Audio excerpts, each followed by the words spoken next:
Hi everyone, welcome to Female Founder World, the place to meet your business besties online and IRL. I'm Jasmine Garnsworthy. I'm the creator of Female Founder World. And we actually have a bunch of really great events coming up, both online, but also in person in New York and Austin. So if you're not already RSVP to some of that programming, just head to femalefounderworld.com to find out either what pop-up networking events are happening in your city or what you can join online, because obviously anyone with an internet connection can join our online programming, and those sessions are always super popular. Okay, onto the show today. I'm chatting with the founder and CEO of Fly by Jing, Jing Gao.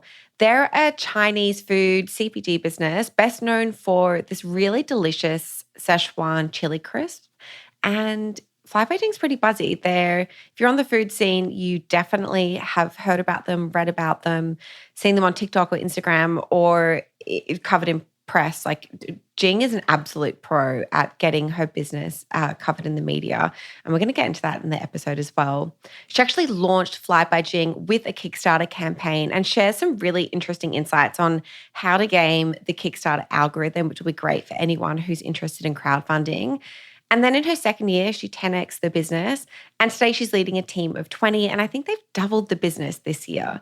So they're just some benchmarks and milestones to really help you understand where Jing is at right now in her founder story. But let's get into the interview and hear from Jing firsthand about how she built her business. You are now entering Female Founder World with your host, Jasmine Garnsworthy.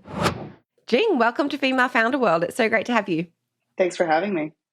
Okay, let's start with people who don't know your business, don't know Fly by Jing. What are you building over there?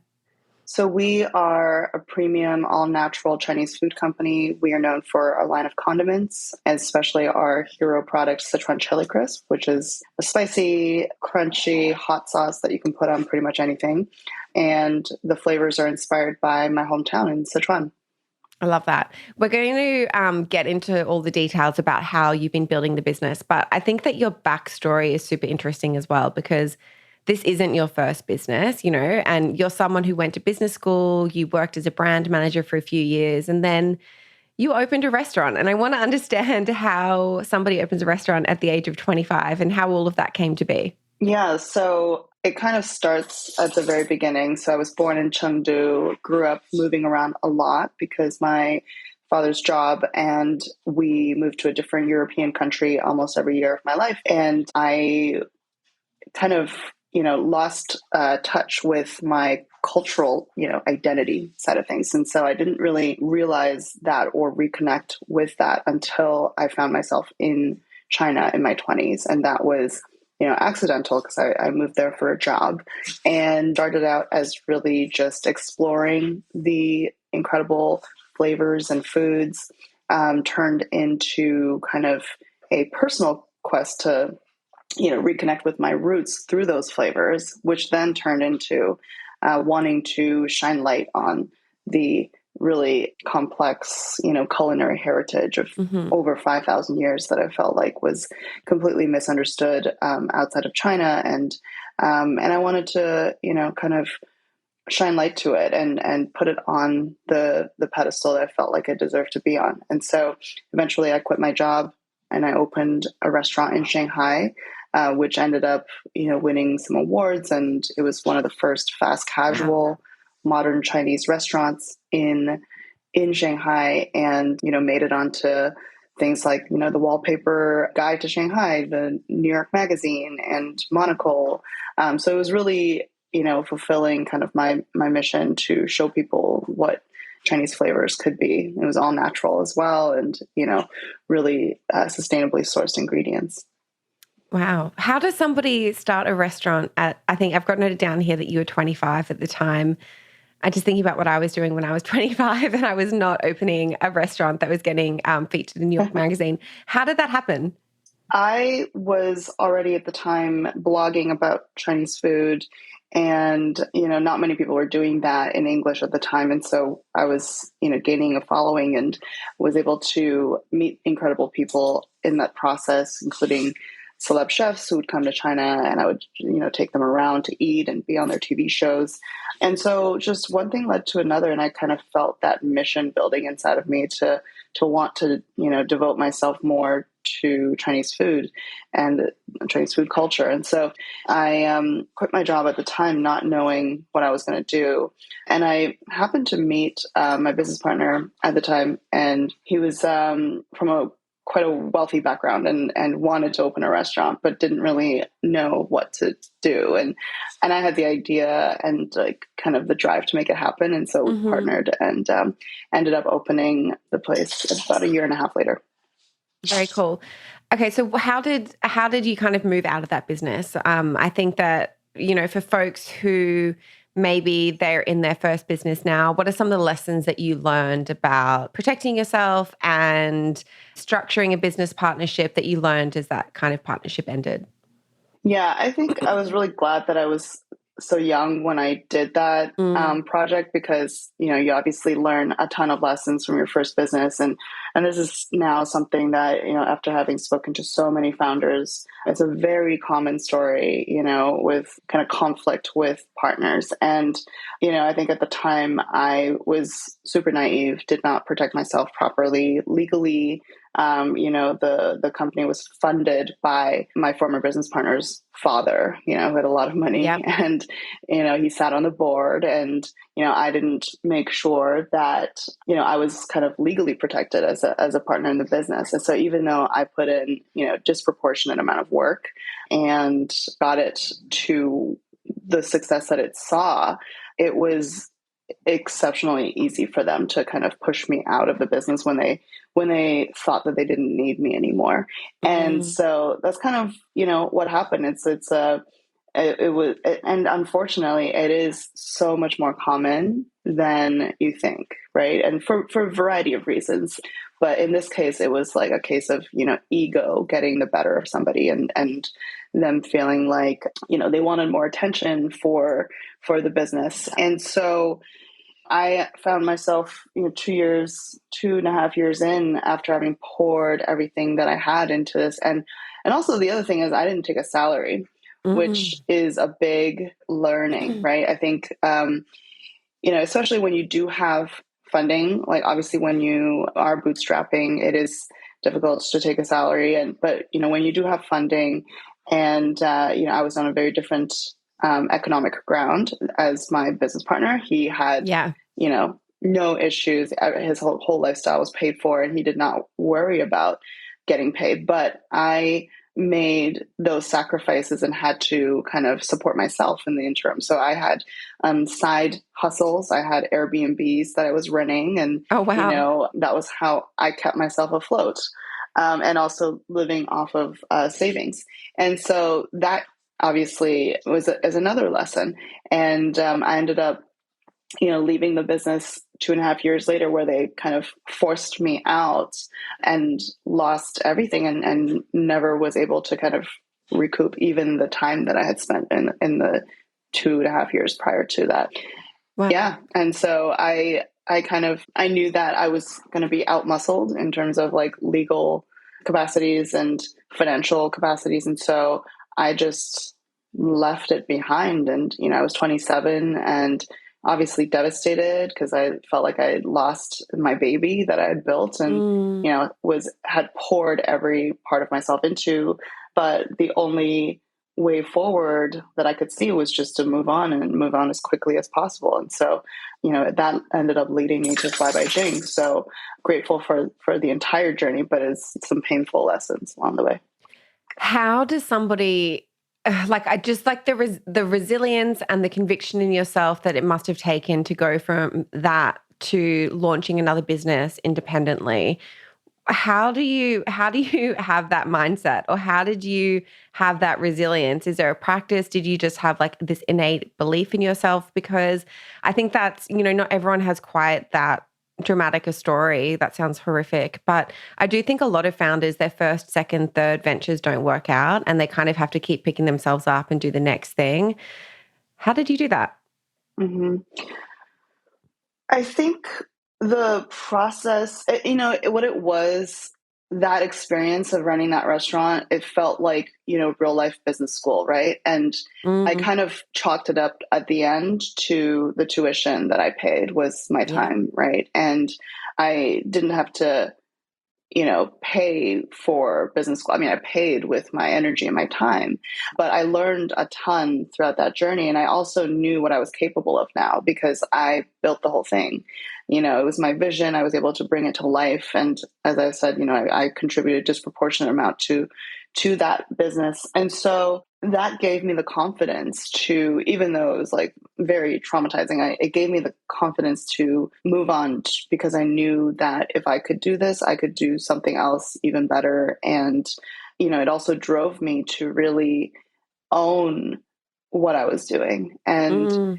express something that was really uniquely my own. And so when I think about the through line of my journey, every event led me to where I am now because I probably wouldn't have gone down a path of like seeking, something that was truly authentic to my experience, which is, what Fly by Jing is.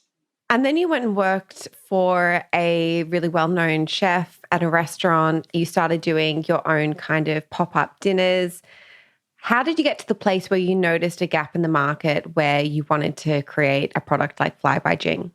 So, yeah, I studied with an incredible chef in Sichuan. So I went to my hometown and asked to stage with him and just spend a lot of time soaking up, everything that he could teach me about the techniques and the traditions and the flavors and the ingredients. But the entire time I was really thinking like, what is my unique contribution to Sichuan food? I didn't want to just reproduce what was already being done and being done very well. But, I recognize that Sichuan cuisine and Chinese cuisine as a whole has always been in evolution. There's never been a stagnant moment in a culture or a cuisine because otherwise, it doesn't move forward, it dies.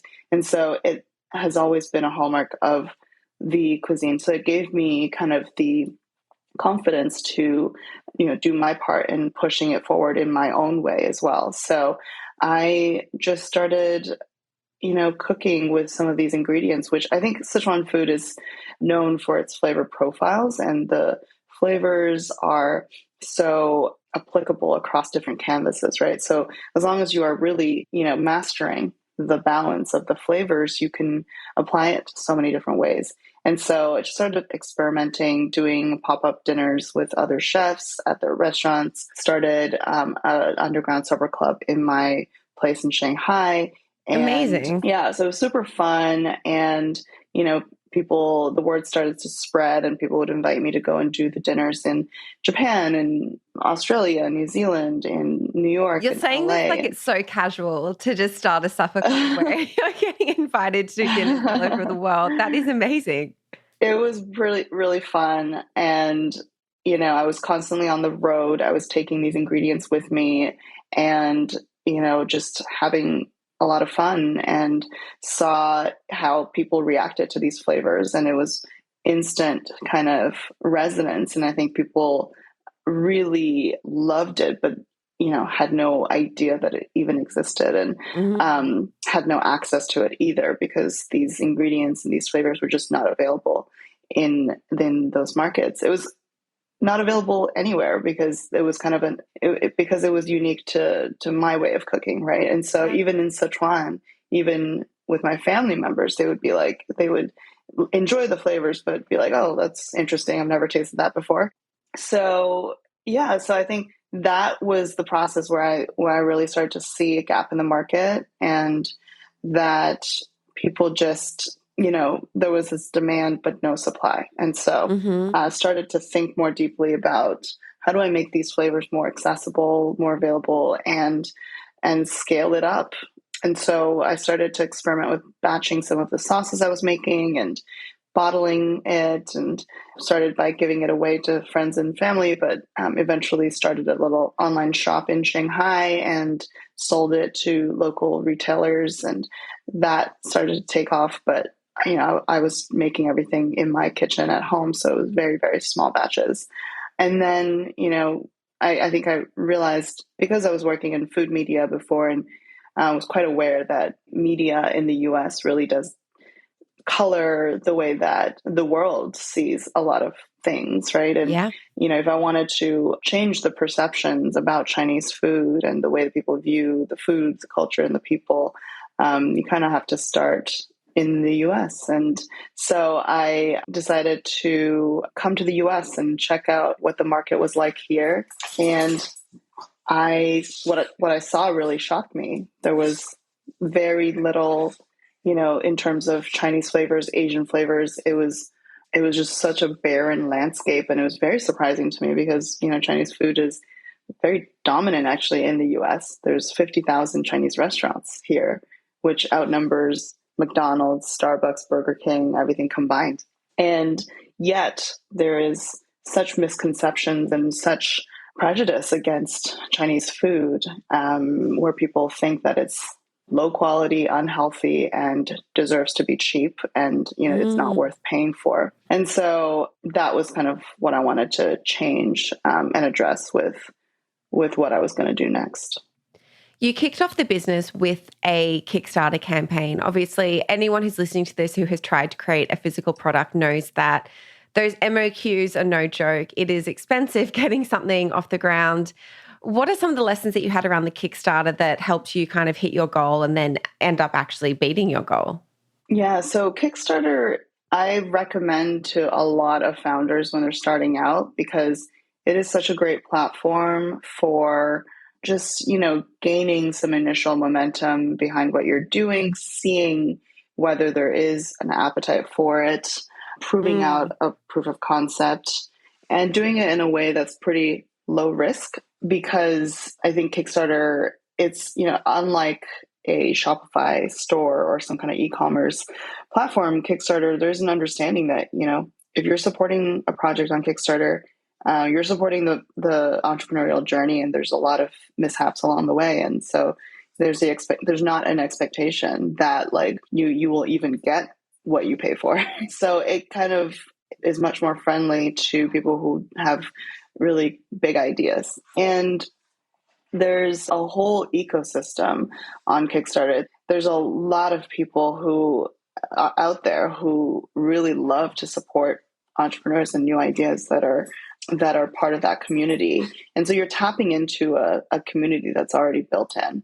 And these people just happen to be some of the most trend-setting, kind of early adopters, out there.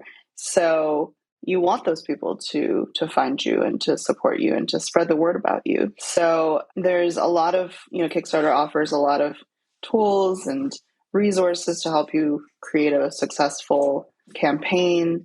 The most important part of your campaign is probably the video. So, there's guidelines and, what you should be doing in your video. The video should be very clear, should, represent very quickly what you're trying to do and, the value proposition. And, the video should also, in the first 30 seconds, tell exactly, what you want to express because, people tend to drop off after that mark, right? So these are the things that Kickstarter will tell you, like, make sure that you put everything up front because otherwise some people make like 5-minute videos expecting, people to watch all the way through and they don't.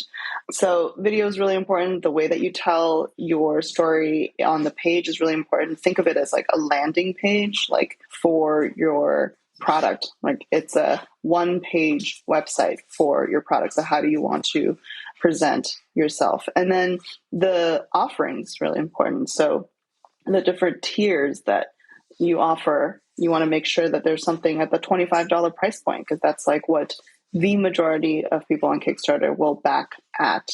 And so you want to make sure that your core offering, hopefully will have something that fits into that $25 price point. And then you want to have different tiers beyond that as well. And another thing that they don't tell you, but you can definitely read on all of their resources is that you want to kind of game the algorithm a bit, right? So the algorithm is such that it'll push you out to more people. It'll feature you on with more badges and in more promo materials if your project is guaranteed to come to fruition. So that's when it's fully funded. So you have to make sure that you're fully funded within the first couple of days, ideally, so that there's momentum behind it and it snowballs. And so, even if you, for example, know that you need maybe $100,000 for your project, you don't want to set your goal at $100,000 because that might be more difficult to reach. But the thing is, your project will keep going for like 30 days, even if you meet your goals. So if you set it at $10,000 or $20,000 and you hit that within the first day, then that momentum helps to propel you forward and allows you to reach, your actual goal. So, the trick is set your goal not so low that it is obviously artificial, but low enough that you can hit within a day. And then once you have that momentum, because people are more likely to back a project that's going to happen, right? Like if you don't hit your goal, all that money actually gets returned to the backers. So it's not going to happen. So yeah, so, those are the things that to really watch out for. And then get press,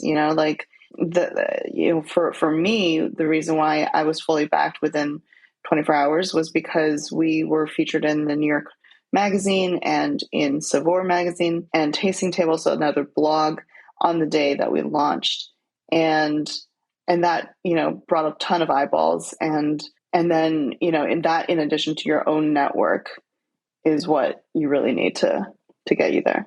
Amazing. Okay, so you've got the funding, you put together your first product, and I know that you've been in business for a few years now, but I feel like I see Fly by Jing everywhere. I follow, in any kind of like food blog, I'm seeing it in stores. What did you do early on to really get that traction and build that momentum? So initially it was the Kickstarter backers. So there was a community of like 1,000 to almost 2,000 of them that I was able to tap into. And when I, fulfilled the first orders to them, they loved it. They were able to spread the word. And like I said, they tend to be the people, the early adopters and the trendsetters in their communities that others listen to. And so, that was a really great jump off point. And that's why I also recommend Kickstarter to most founders when they're starting out. It's just a really great network. So then when I launched my Shopify site, I was able to tap into that same group, and, I emailed them all because you have access to their emails. And so I emailed them all and announced that, hey, you can now reorder, the website's up. And that, gave a really nice initial boost again and further momentum. And I think the press played a role in that too, like as much as they did when we first launched on Kickstarter. Once we launched for good, they actually covered us even more. And I think, and we never had PR agencies. It was all organic or inbound, or, I think especially in the early days as a founder, especially for a founder driven brand like Fly by Jing, it's the press is so much more receptive to communication directly from the founder. And I think especially when you have a story that's very clear, that's almost built into the product and the brand, they tend to want to tell your story for you. And I think the biggest part about PR is getting the story right to start, right? So that's actually the biggest challenge, because once you have that figured out, it's almost like the story will help tell itself. Right. So it's but understanding. That's the biggest thing. So it's like understanding as a founder what your story is and what it is that you're trying to share with, what the story is that you're trying to get press to kind exactly. The brand positioning and the brand message, like being extremely clear on that. What is your proposition? What's the value proposition of the brand and the products? And that once you have it, that's like the biggest part of the puzzle. Things have changed a lot in the last few years in the digital marketing landscape, and I can understand how early on getting that early press and really tapping into that core community of your Kickstarter backers could have helped really get traction. In terms of how you've been scaling the business to where it is now, what are some of the things that you've done both on the wholesale side and on the e-commerce side to kind of get to where you are now? So we started out with direct to consumer on our site, and that was out of necessity because, it has a very low barrier to entry. And so we were able to, grow our following, sell our products and, kind of grow organically. And then and really build our brand, right? I think that's the Mm-hmm. biggest thing is like get the brand out there. And the great thing about D2C is that, you're able to really create a brand world online and be able to control that narrative and really build it out and build a community around it. So I think we were able to do that quite well. And you're able to, as a small brand, also using tools like Instagram and TikTok and so on to really build an outsized brand awareness. And that's really key before you start to like enter into other channels. So what we did was we did that first, and then we when we felt ready, we went on Amazon as a channel, and then when we felt ready, we went on into retail. And so we only just entered retail this year. And, now we're available in many grocery stores across the country. But, there's also kind of a gradual way that we've done that as well. We're a premium product. And so, you want to start with those specialty retailers, those stores that are in those communities where people are, really noticing your brand. And once there's enough brand awareness, I think that's when it's for a small company, that's when it's more optimal to enter a larger chain, because getting onto a grocery shelf is relatively easy compared to moving product off the shelf. And so Mm-hmm. you need to really have that brand awareness built before you do that. Otherwise, it can be a challenge, and you don't, you get one shot at that and you don't want to mess that up. So That there's kind of yeah, that's a gradual way to do it. That's definitely something that I think not a lot of founders, or it kind of gets skimmed over, is that often, landing the wholesale account is one thing, but actually making sure that your product sells through so that buyer or that category manager is reordering with you, or you don't have to, do some kind of buyback or something like that, is also the other Mhm. half of the picture that is super important. Yeah, definitely. Yeah. So for products like CPG products that you sell in stores, velocity and being, in the top 1 to 3 brands in whatever category you're in is extremely important for you to stay on the shelves. Amazing. Okay, that's a really good kind of number to know.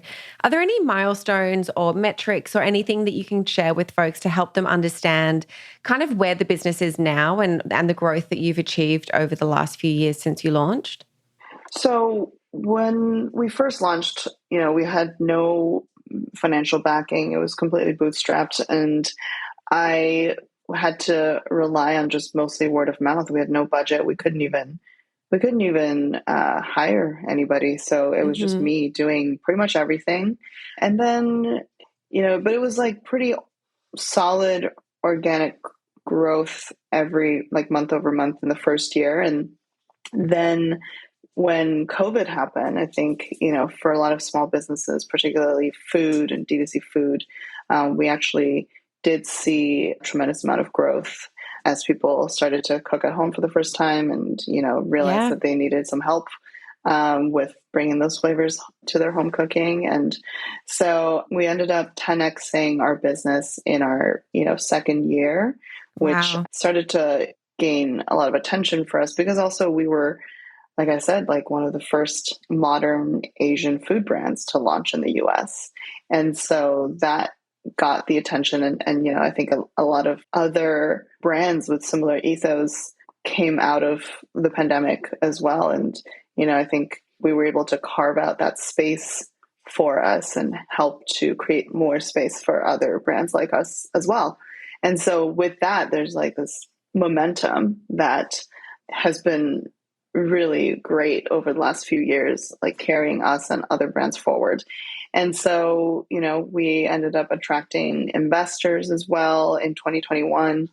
And we then, that year we grew 3x from that, and have been growing quickly into retail this year. And we've more than doubled this year as well. So it's been exponential growth, which has been super exciting because, at it feels like several years rolled into just 3 years. And at every stage of the business, it kind of feels like a whole new company, because we went from having 0 employees in 2 years to having 20. And wow. The last thing that I ask everyone who comes on the show is just for a resource. And that could be a book, a podcast, kind of a habit that you have every day, something that's been helping you as you've been building your business, and also up-leveling as a leader yourself.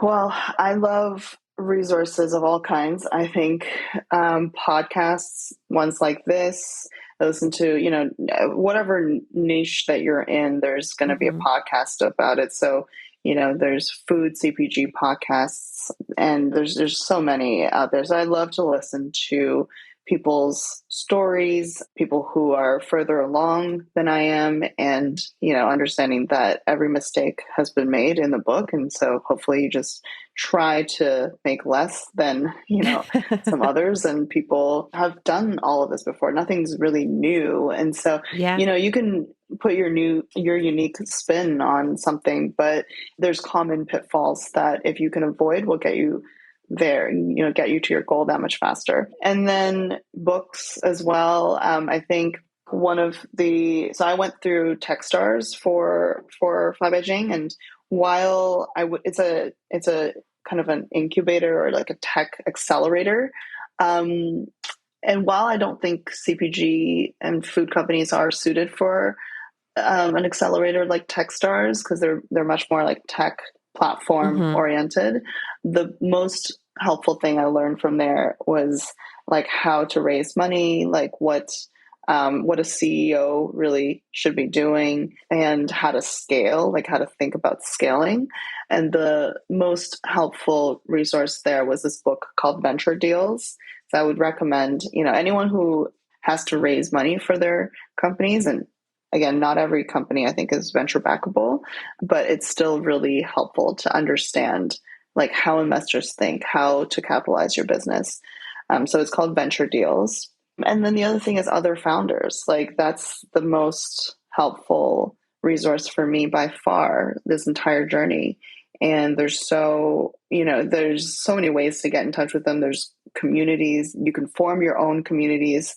For example, the Asian kind of food and beverage founder community, we formed ourselves because it literally didn't exist 2 years ago. And more recently, I've come together with a few of them, and we've even created our own retreat that we're hoping to do on a quarterly basis, because, it's just been such a helpful way for each of us to grow and to share resources and learnings with each other. So create your own community if it doesn't exist already, and tap into others if there already are, and make sure that you're seizing opportunities to connect with those folks. And every founder has gone through this journey and wants to kind of give back. And so I've found some really great mentors just by, DMing them on LinkedIn, DMing them on Instagram. And, I found investors that way, advisors that way.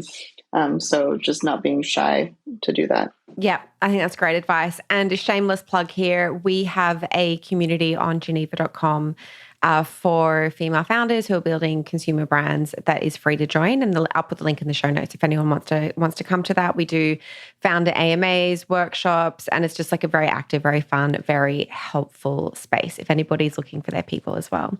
Jing, thank you so much. It's been so amazing to hear your story. Congratulations on everything that you've built so far. Thank you so much for having me. Thanks for tuning in to Female Founder World. I hope to see you at one of our events soon. And I always end the show with the same ask. If you haven't dropped us a 5-star review, what are you doing? It'll make my day. Drop us 5 stars wherever you listen to podcasts.